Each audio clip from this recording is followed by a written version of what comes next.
kerja sosial, lagi-lagi di bawah JKM.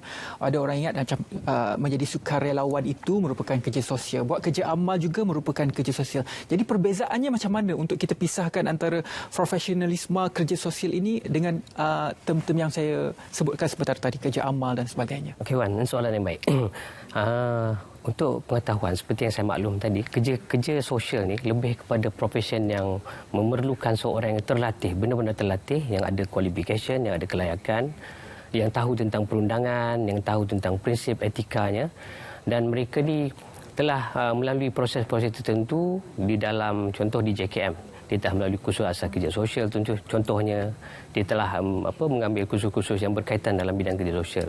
Untuk kerja amal ni, sesiapa pun boleh membuat kerja-kerja sukarela tanpa memerlukan apa-apa kelayakan, contohnya kan. Mereka biasanya yang membuat kerja-kerja sukarela ni lebih kepada minat, ada masa terluang untuk membantu certain kumpulan sasar, contohnya. So ini memang ada perbezaan. Mention mengenai hak kanak-kanak. Hak kanak-kanak tu apa? Hak untuk dilindungi, hak untuk survival, hak untuk terlibat sama, hak untuk didengari hasrat dan naluri hati mereka. Ini proses-proses kerja atau yang kita namakan case management, pengurusan kes dalam konteks kerja sosial. Okey, kita dapat bezakan antara apa yang dilakukan secara sukarela maupun secara profesional. Jadi bulan 3 merupakan bulan yang signifikan untuk pekerja sosial, yang mana sambutan Hari Kerja Sosial akan diadakan. Jadi mungkin sedikit perincian daripada doktor. Okey Wan, sebenarnya sambutan Hari Kerja Sosial ni kita telah adakan pada 16 hari bulan.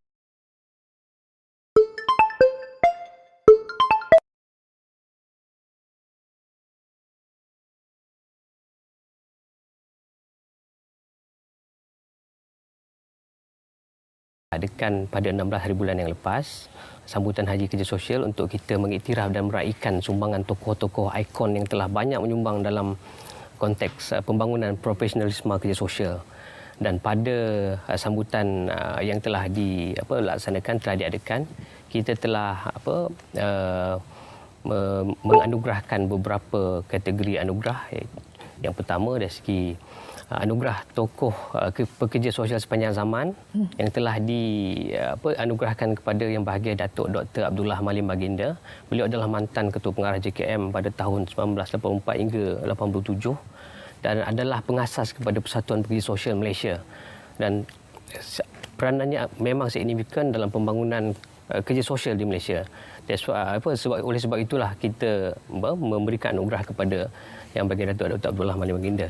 Dan untuk anugerah kedua, kita ada anugerah ikon global kerja sosial yang telah dianugerahkan kepada Yang Berbahagia Datuk Syed Rahman Syed Muhammad, juga mantan Ketua Pengarah JKM, yang selepas beliau bersara, beliau telah banyak terlibat dalam konteks global, peringkat antarabangsa, terlibat dalam Bulan Sabit Merah Malaysia sehingga mendapat awards di peringkat antarabangsa, contoh Brand Laureate punya reward.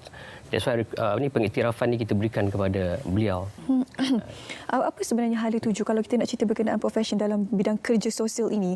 Mungkin tidak ramai ketahui bahawa ini sebenarnya satu kerja, satu profesion untuk setengah individu. Jadi untuk kita memberikan maklumat lebih lanjut bagaimana hala tuju mereka sekiranya mereka memilih kerja sosial sebagai kerjaya mereka, kalau doktor boleh kongsikan. Okey, ini juga satu persoalan yang biasa bermain dalam masyarakat kita. Bila seseorang macam anak saya nak ambil bidang kerja sosial, apa kerja selepas tu? That's why bila kerajaan mengangkat martabat profesion kerja sosial menjadi satu profesion yang betul-betul diiktiraf, ini memberikan peluang kepada graduan-graduan kerja sosial ada hala tuju dalam konteks membantu masyarakat. Dan inilah platformnya, kerajaan memberikan berusaha untuk mengambil pelbagai inisiatif bagi mengangkat martabat profesion ini. Dengan insya-Allah kita akan ada perundangan yang berkaitan dengan kerja sosial untuk memberikan pelesenan pendaftaran yang secara tak langsung akan menyumbang pada pembangunan dan peningkatan kualiti perkhidmatan di JKM itu sendiri. Jadi kita imbas sikit semalam Yang Amat Berhormat Perdana Menteri telah pun mengumumkan pemerkasa ada beberapa inisiatif yang telah pun secara fokusnya memberi inisiatif kepada OKU dan juga ada beberapa lagi inisiatif di bawah JKM. Jadi mungkin pandangan doktor terhadap perkara ini. Okey, Wan, terima kasih.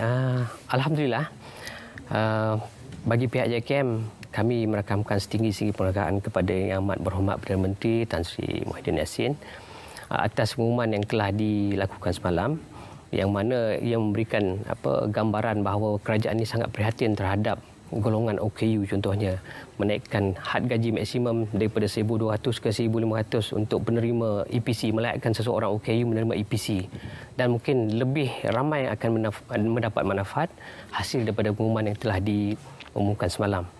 Begitu juga dalam konteks MyStep, pertambahan jawatan ke 2,500 orang.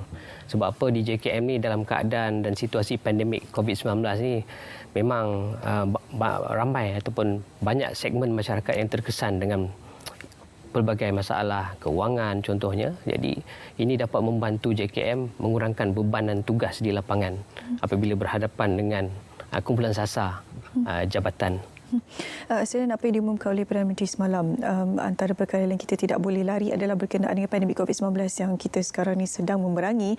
Apabila kita bercerita berkenaan profesi kerja sosial ni, perkataan sosial itu maksudnya dia akan bertemu dengan individu yang lain setiap masa. Itulah kerja mereka. Jadi bagaimana penyelarasan program dan juga aktiviti di bawah JKM sendiri untuk petugas-petugas kerja sosial ini berada di lapangan? Okey, Syu, sebenarnya ini perlu di peringkat JKM sendiri perlu mengadaptasi dengan situasi atau norma baharu. Dan melalui pendekatan yang kita gunakan dalam situasi pandemik ini, banyak mungkin perubahan-perubahan yang berlaku. Kita fokus kepada permohonan bantuan secara online contohnya. Untuk kerja-kerja lapangan, bila kita hendak berhadapan dengan kumpulan sasar, perlu ada satu garis panduan ataupun pematuhan kepada SOP yang telah ditetapkan oleh pihak berkuasa.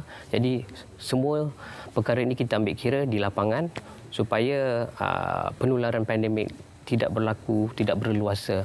Jadi di peringkat jabatan kita telah membuat pelbagai langkah-langkah yang perlu untuk kita menangani isu yang berlaku sekarang. Maknanya ada garis panduan untuk pengurusan kes contohnya, ada garis panduan untuk bagaimana kita mengelola perkhidmatan sosial di JKM untuk segmen OKU-nya, segmen warga emasnya, segmen perintah khidmat masyarakatnya. Semua ini telah kita ambil kira. Mungkin ada di kalangan kita yang baru sahaja dicerahkan dengan terma kerja sosial dengan apa yang telah pun dibezakan sebentar tadi. Mungkin untuk pengetahuan semua, kerja sosial ini secara rasminya telah wujud di Malaysia sejak tahun 1946, iaitu waktu zaman pemerintahan kerajaan British pada ketika itu. Jadi sudah pun hampir 70 tahun dan juga dalam satu dekad ini, apakah pencapaian yang boleh diangkat oleh pihak Jabatan Kebajikan Masyarakat sendiri, Doktor? Silakan. Alhamdulillah, Wan, dari segi pencapaian yang kita telah dapat capai dalam tempoh sedekad ni, pertamanya dari segi penyelarasan kurikulum di peringkat universiti itu sendiri, dah ada penyeragaman, ada konsensus, ada jawatan kuasa yang telah dibentuk untuk menyelaras apakah modul-modul ataupun kursus-kursus ataupun elemen-elemen yang perlu ditambah baik dalam konteks kurikulum itu sendiri, pembangunannya. Yang kedua, dalam konteks capacity building, pembangunan kompetensi pegawai-pegawai di JKM atau dalam konteks yang lebih luas, sebab social work ini merentasi semua kementerian. Dah ada pembangunan dari segi kompetensi kerja sosial, piawaiannya telah dibentuk.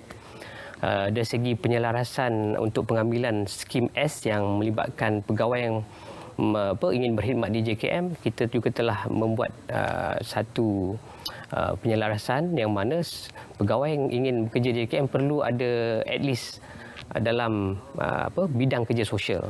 Atau dia melayakkan seseorang itu untuk bekerja di sektor kebajikan atau sektor perkhidmatan yang memberikan khidmat kerja sosial ni. Itulah antara pencapaian-pencapaian yang signifikan dalam konteks pembangunan profesionalisme kerja sosial di Malaysia. Ya. Sudah pun sedekat, maksudnya selepas ini pihak JKM akan berterusan untuk memastikan agar profesion bidang kerja sosial ini akan sentiasa diangkat dan juga dikenali. Apakah perancangan untuk tahun yang mendatang dan mungkin sedikit harapan daripada Dr. Stephen sendiri untuk mereka yang berada dalam profesion dalam kerja sosial ini? Okey, harapan di pihak personally atau pihak jabatan sendiri memang mengharapkanlah dari segi perundangan, ya, sebab sebelum ini pun kita telah banyak dengar dalam akhbar tentang rang undang-undang contohnya, profesion kerja sosial. Mungkin inilah way forward atau rantaian ke hadapan yang kita sangat-sangat mengharapkan supaya ini dapat direalisasikan. Maknanya ada satu perundangan yang govern ataupun mentadbir urus mengawal selia profesion kerja sosial ini di Malaysia. Inilah harapan yang sangat besar yang kita harapkanlah. InsyaAllah. Pencerahan profesionalisme kerja sosial sedekat tahniah diucapkan kepada pihak JKM sendiri kerana mengangkat orang kata kerjaya ini sebagai satu kerjaya yang akhirnya orang boleh terima, satu kerjaya yang perlu untuk kita ada untuk kita membaiki struktur sosial di Malaysia ini. Terima kasih banyak-banyak kepada yang berusaha Dr. Sofian Ibrahim, Pengarah Dasar dan Hubungan Antarabangsa Jabatan Kebajikan Masyarakat, Kementerian Pembangunan Wanita dan Masyarakat.